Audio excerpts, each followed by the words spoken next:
Hello and welcome to this episode of Compensation Insider. Today I'd like to talk about an article. Start again.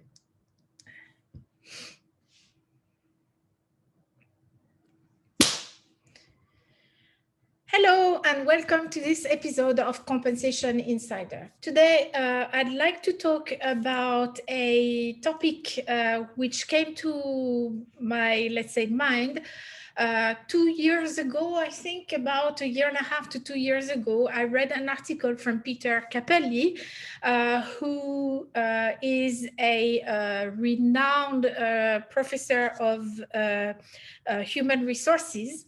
And I'm very proud because a few years ago, I had the chance to meet him and he signed me a copy of one of his books, which is called Talent on Demand, which was written back in 2008, I think, and which was really in advanced in seeing some of the situations that we're facing today and that big corporations are starting to implement, like internal talent markets and even intercompany talent markets and so on. But today, as I was looking for some information in the book, that reminded me of an article that I read from Peter Capelli as I was saying, about 2 years ago, and where he was talking about something which is dear to my heart as a comp and ben, because he was talking about the cost of salary increase versus the cost of hire. And I will paraphrase what he was writing, but basically he was saying that if a company is looking to recruit somebody to do the same job as an existing employee, they will pay a premium for that. And that usually is they will pay, and I think we've all seen that during recruitment, that the company will pay 10 to 15% more for somebody to come and do the same job, while for an employee to stay at the same time in the same year, the merit increase budget might be just 3%. 3% is a number which has been prevalent in the US market in the last few years. I'm going to exclude COVID year, obviously, but in most cases has been stuck at 3%. In Europe was even sometimes less. Here in the GCC, we've had sometimes more, but let's say 3%. So he's saying, well, when you recruit somebody external, because one of your employees, for example, is leaving, you're going to pay 10 to 15% more for them to do the same job as the old employee was doing, while to keep that person, you would give them only 3% as a merit increase.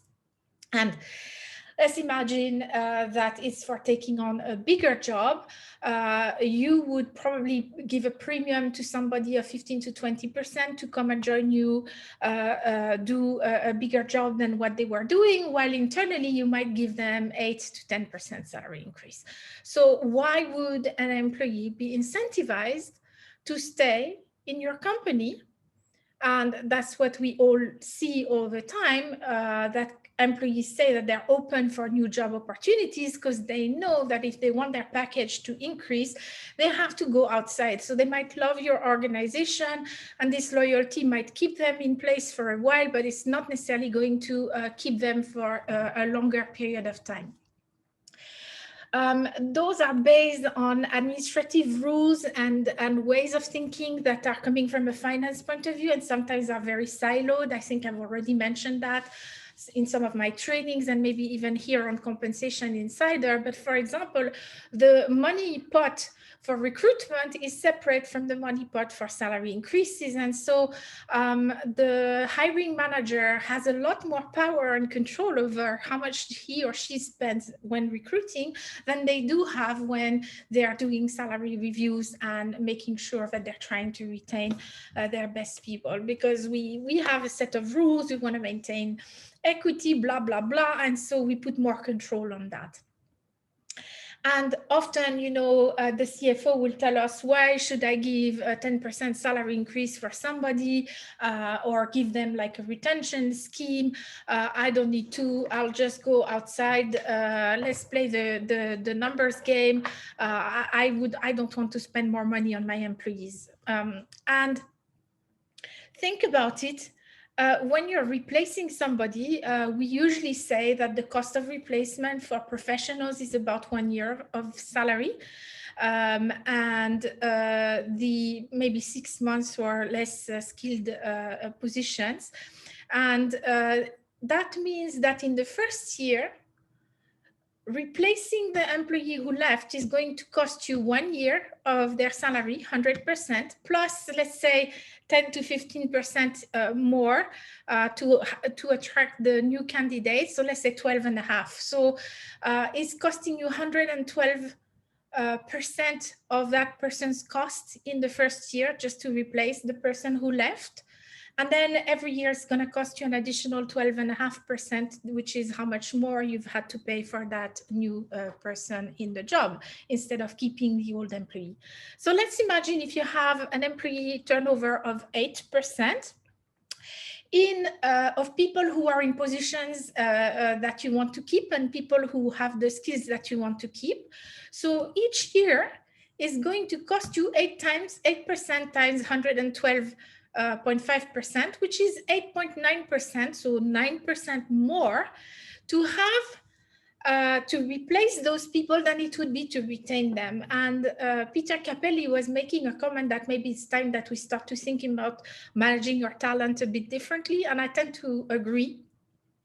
I think it means that if we are able as complement people to show to the CFO and the CEO what is that cost of people who are leaving and that we don't want to see leave, we can, and compare it to the cost it would be to replace them, we can more easily convince them to put in place either a special salary increase for them if they're lagging behind where we are targeting to position them in the market, whether that's the median or some other percentile, or to put in place a specific retention scheme targeting those employees.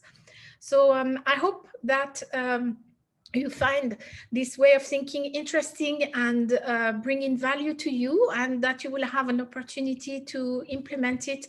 I know that with the pandemic, not all organizations are facing this kind of situation, but as much as there are some organizations that have been very negatively impacted by COVID since 2020, and other industries have actually had to struggle to find enough people to fill in the positions because their market has completely boomed.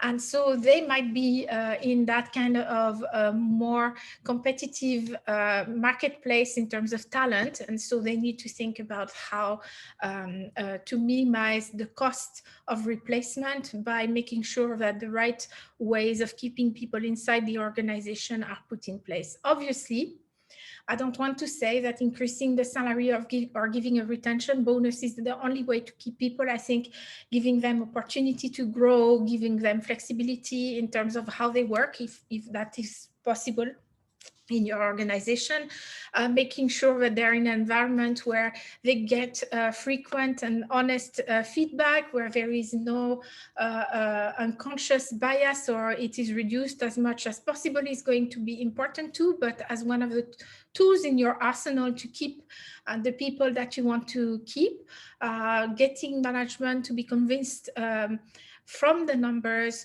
to do something special for those populations is going to help. So that's it for today. Thank you for listening, and I hope to see you soon. Thank you. Bye-bye.